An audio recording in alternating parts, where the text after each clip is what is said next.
పాకిస్తాన్ మరియు చైనా కలిసి Balochistan liberation army మరియు అనుబంధ సంస్థ అయిన మజీబ్ బ్రిగేడ్ను నిషేధించమని చెప్పి ఒక ప్రతిపాదన తీసుకొచ్చాయి.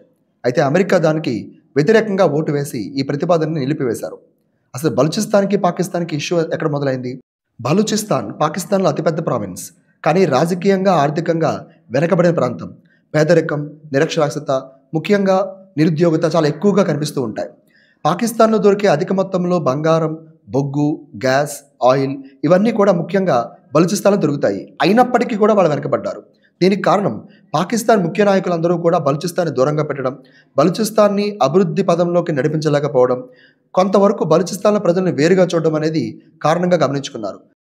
పాకిస్తాన్ ఆర్థిక మూలాలకు చాలా బలమైన చైనా పాకిస్తాన్ ఎకనామిక్ కారిడార్ కూడా, గ్వాదర్ పోర్టు కూడా మా ప్రాంతంలో ఉందని, కానీ మేము వెనకబడ్డామని, మా వనరులు మా బిడ్డల కోసం, మా భవిష్యత్తు కోసం ఉపయోగపడాలని చెప్పి వాళ్ళు పాకిస్తాన్పై యుద్ధం చేస్తున్నారు.